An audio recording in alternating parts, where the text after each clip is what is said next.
Coming up on this here SportsCenter, the BCS will be changing ASAP after several teams take unexpected hits. Ron Dane wants the rushing record and also wants to rush to a bowl. Joe Hamilton does everything he can to stay in the Heisman race. Nebraska was in a good place to stay in the Big 12 race. The last heavyweight unification bout sort of tore up the sport, but Lewis and Holyfield and judges are set to go again. The not always easy riders back in Portland's house, but Isaiah's on the other side now.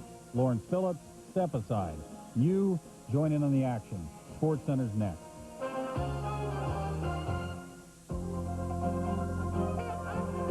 Hi, my shirt was inspected by number 13. Remember that SportsCenter promo with the pro wrestlers rubbing Larry Beal's face into a desk because they thought they were being shortchanged on stories? Maybe they had a point, because boxing's been pretty stupid lately, and we cover that. Remember that SportsCenter spot with Holyfield running our daycare center? Yeah. Never mind about that. Boxing is in need of what Cal, Sammy, and Big Mac did for baseball. So, can Evander and Lennox do the same for their sport? Let's go live to Las Vegas and our Andre Aldridge. We are live at the Thomas & Mack Center, where Evander Holyfield and Lennox Lewis, along with the boxing public, are searching for a resolution. There's unfinished business that hopefully will be taken care of tonight right here. Now, there have only been 6 undisputed heavyweight champions over the last 25 years. The last was crowned right here in this building 7 years ago to the day. That was Riddick Bowe, who beat Evander Holyfield. Holyfield hopes to get that title tonight as he takes on Lennox Lewis. Now, when they fought 8 months ago, unfortunately, there wasn't much honor in the decision. And we bring in now my colleagues, Al Bernstein and John Saraceno. Al, how much pressure is on the officials? Andre, I cannot remember a time in 20 years of covering boxing where there's been this much pressure on officials, specifically the judges, but also referee Mitch Halpert. If this goes to a decision, those judges better get it right. And not just the whole decision right. They better get every round right, because they will be scrutinized more than anyone has in any recent fight. And, John, a lot of pressure on them. A lot of pressure on Evander Holyfield, too, Al. But I'm not so sure the scorecards are going to matter tonight. I just watched Evander Holyfield about a half hour ago in a live interview on television. And Evander's focus was not there. His demeanor seemed off to me, and I think for good reason. I think he realizes the daunting task confronting him here tonight. A bigger, younger, stronger man who can crack with both hands. I wouldn't be surprised if Evander Holyfield gets stopped within 8 rounds tonight. All right, well, we will have round-by-round scoring for you right here. We want to send it back to the studio now. For John and Al, I'm Andre. Now back to Bristol. Thanks, guys. We'll hear from you later. Now, to football. A year ago, it was the gift Tennessee could not do without en route to winning the national championship. Arkansas quarterback Clint Sterner putting a pretty red bow on his fumble in the final 2 minutes, turning a 2-point Razorbacks lead into a stunning Volunteers victory. That's a memory Sterner was anxious to erase. He also wouldn't mind crushing Tennessee's hopes of repeating his national champs. To Fayetteville, Phil Fulmer, 6-0 lifetime against Arkansas. Arkansas up 4, second quarter. T. Martin is an athlete. Just 1 loss as a starter for Martin. 17-14 Vols on Martin's 15th career rushing TD. To the third, Volunteers up 10. Clint Sterner goes to work, scaring the opposition, hitting Boo Williams to the 53-yard touchdown. Razorbacks cutting the Vols' lead to just 3, 24-21. Same score in the fourth, 3:50 remaining.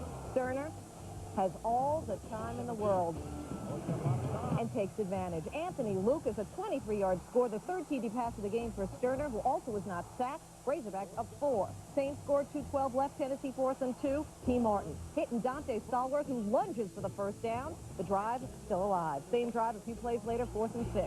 T. Martin back, looking for Cedric Wilson, incomplete. Martin's bid to bring them back comes up short. Arkansas 4. Sterner looking to kneel and run out the clock.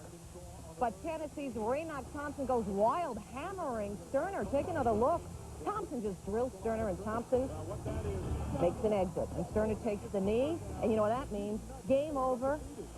And Coach Houston Nutt feels like a nut. He's ecstatic, and Arkansas pulls it off. And it's redemption for Clint Sterner. Arkansas destroying any Tennessee hopes of repeating as national champs, and at the same time puts himself in position for a bowl game.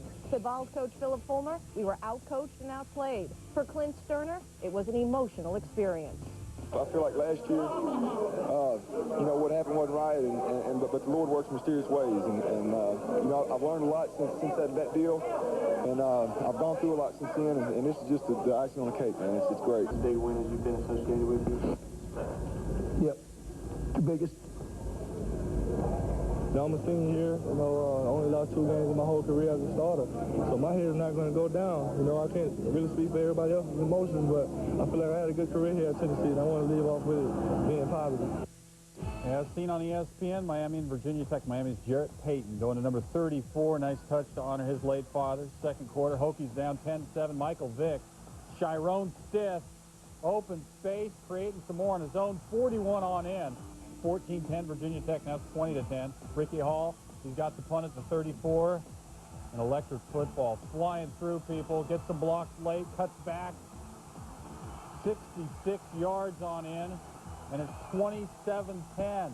Tech in front. Miami ball. Clinton Portis has it. Share. And he does. To the other side. Ike Charlton going the other way. 51-yard fumble return on in. 34-10 game, and adding some more. Now it's 36-10. Andre Kendrick, he's got a hole, and now he's going to lose the football. Andre Davis, kind of a late little rugby play. Knocks it forward. Davis falls on it. They count it. Tech scores 43 unanswered points, 43-10. Virginia Tech 9-0, defeating the Hurricanes for the 5th straight time. And Virginia Tech looking for some love from the Seattle Times poll now. The Hokies beat Miami and Syracuse by a combined 105-10 score this season. Kansas State unbeaten, playing Nebraska. First quarter, not a score. 1st and 10 Nebraska, K-State's 30. Eric Crouch kept it off, and in fact he carried it 27 times. Set a record for Nebraska quarterbacks. He's on in, 7-zip. Second quarter, now 22-6. Frankie London going for 2. And he gets smashed at the goal line, but he's up and in at 24-6. Now it's 34-15. Adam Helm has people in his face. They say you look 10 pounds heavier on TV. He looks 280 pounds heavier. And it's Eric Johnson bringing it in. 41-15. 41-15 is your final. Nebraska giving Kansas State its first loss of the season. That's new. This isn't. The Cornhuskers have now won at home against Kansas State 16 straight times. In each case, the Huskers have scored 35 or more points. We looked it up. Nebraska is now in first in the Big 12 North.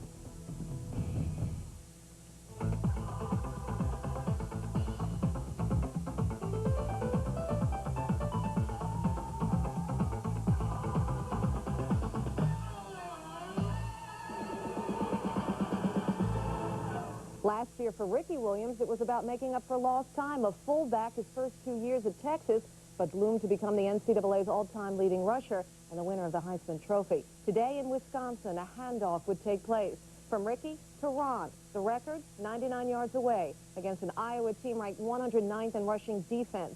The Heisman now in reach, too, for Ron Dane, as well as the Big Ten title. 29 seconds left in the first. Wisconsin up 7-zip. Ron Dane from the 1. 63 career rushing TDs for Dane. Ricky and Travis Prentice on the record with 72. 13-0 Badgers. It was 13-3, 60 yards to go for the great Dane. Getting the handoff and just muscling his way, looking for space. That would set up a Chris Chase